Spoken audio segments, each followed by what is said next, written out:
It's really nice to see all of you here today. It's very nice to see so many people with this particular interest in the political, the social, the policy dimension of food and nutrition, which is really the goal, the aim of this event today. My name is Antonio Ioris, for those who haven't had a chance to chat yet, but hopefully we'll be able to meet during the day. I'm an academic here at the University of Edinburgh, and I'd like to offer our warm welcome to all of you here today. I can promise we're going to have a day full of debate, discussion, critical thinking about food and nutrition, which is quite an important topic nowadays for academics, policymakers, and non-academics. We are very pleased that this event was never really advertised. We set up the registration mechanism in December, and we were planning to start advertising more aggressively in January. But it was not necessary. By the end of the year, almost all the seats were taken. So it's quite an interesting, quite a nice thing to have, but also says a lot about the importance of these topics.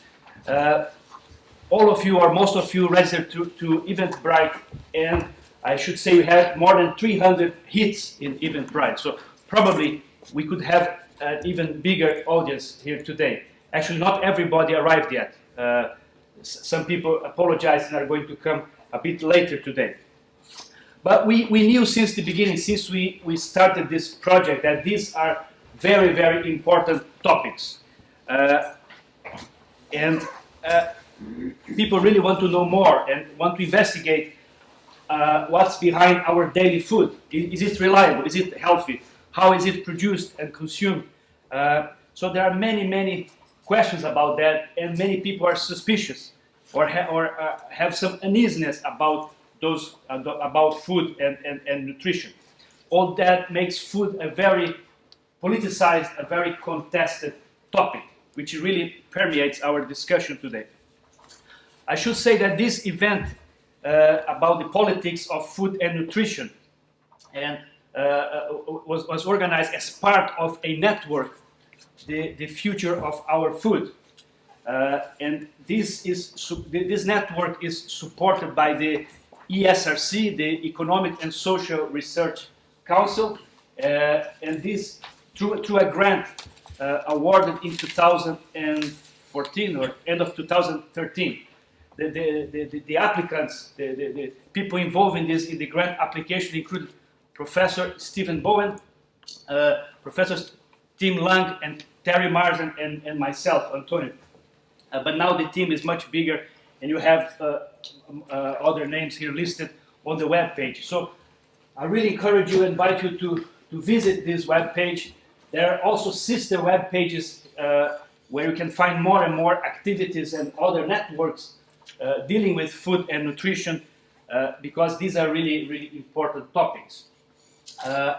Some of the members of the network are here, and hopefully you'll be able to talk and meet them during the day. I would like also to thank GISA, and Rachel just arrived from GISA. GISA is a cross-departmental initiative in this university.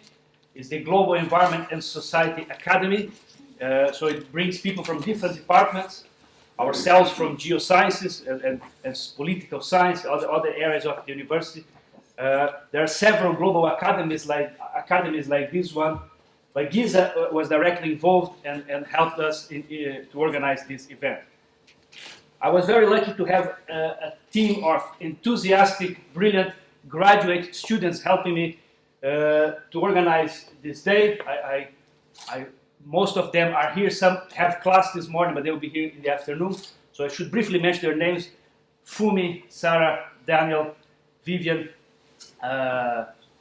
Lauren, Kali, and someone else. I can't list everybody. So I'm really grateful, and they impressed me a lot. When I invited them to contribute to this event, I said you should have a very active intellectual contribution to the event.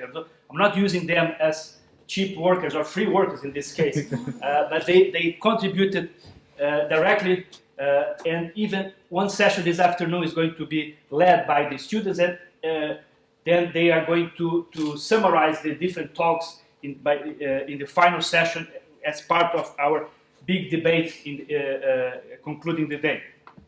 So you have the program of the day in front of you. We're going to have 3 main sections. Before that, we have a keynote speaker. I'm going to mention his name in a moment. So hopefully you see the logic behind that and the thinking behind that. So we are trying to build an argument, approach food from different angles. The speakers we managed to have here today are incredible, and they are going to give very interesting, provocative perspectives on food and nutrition, and they complement each other. I can guarantee that, because I received some PowerPoints and I've been in touch with the speakers, and the presentations really connect with each other very nicely. Finally, just to bring a few provocative thoughts to stimulate the debate. You may have seen the last movie of Adam Curtis, Bitter Lake. It was broadcast a few days ago on BBC. It's about war in Afghanistan. But the first sentence of the movie, I think, is quite emblematic and helps us here today. The first sentence of the movie is like this: increasingly, we live in a world where nothing makes any sense. Those in power like to tell stories to help to make sense of the complexity of reality, but those stories are increasingly unconvincing. We in the West have become a dangerous and destructive force in the world. Okay, this is about war, this is about Afghanistan. But I think it also has relevance for us here today. Especially, as I said a few minutes ago, food is quite a contested topic. It's a very politicized topic. So these are very provocative statements, but they have conceptual and methodological repercussions for us here today. And the main methodological repercussion is the idea that things are interconnected in incredible, unpredictable ways. So we need to understand the totality of the reality and relate one aspect of reality to the other, and try to approach that from a very critical approach. So in the case of food and nutrition, these are directly connected to many other aspects of contemporary life. Lifestyle, use of space, production and consumption of commodities, circulation of capital, accumulation of capital, the management of water, energy, environmental conservation, public health, etc., etc. Just this morning we had this report from NHS UK, I think, saying that half of us will get cancer at some point in our lives in the UK. So more than about 50% of the people living in this country will get cancer at some point in their lives, and that is connected also, among other things, also with food and lifestyles. So it means that food encapsulates a lot of the contradiction of contemporary capitalism, and I think that's at least the starting point for me, methodologically speaking, how to approach food. Just a few months ago in November, a BBC article showed that obesity is costing the planet as much as smoking. So obesity and smoking are equivalent in terms of the cost. In the UK alone, it's costing £4.7 billion a year. So quite shocking, quite impressive figures. And perhaps more significant is the fact that most of the food we consume and we have available in our shops is produced, processed, and distributed by only a handful of companies. So it's quite a small number of huge, big players, transnational corporations that control most of the food. Obviously, people are not passive. They make decisions. They can choose what they eat. They can choose what they buy. And there are also alternatives. We are going to discuss today some of these alternatives: local production, organic food, permaculture, etc. There is also a growing movement around the world. It's called food sovereignty. You may have heard about it. So there are reactions coming from different parts and different corners, but the majority of people have very, very limited option.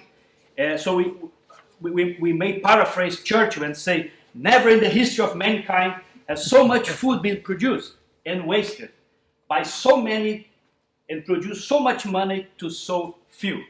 You may agree or disagree with that.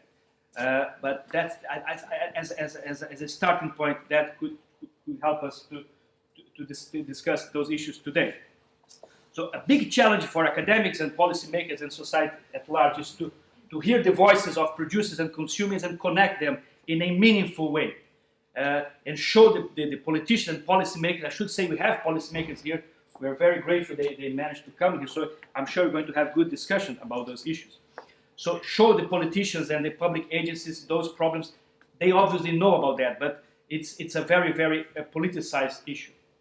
So we have global and local actors connected, but not necessarily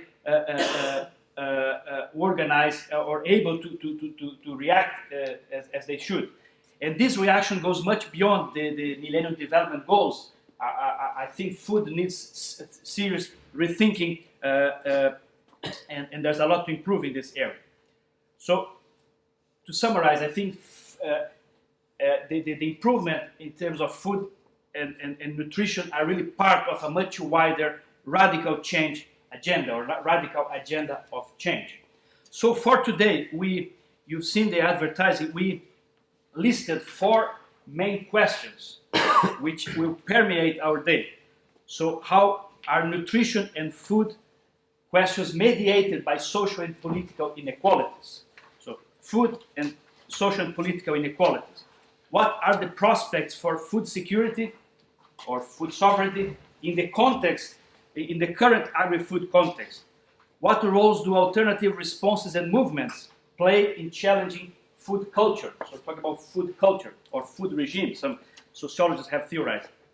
Finally, does current policy making adequately address the politics of food, health, and nutrition? So these are key questions which are going to inform our discussion today. Before anything else, I would like to invite you to add 1 or 2 overarching questions for the day. Then we can come back to this in the final discussion in the middle of the afternoon.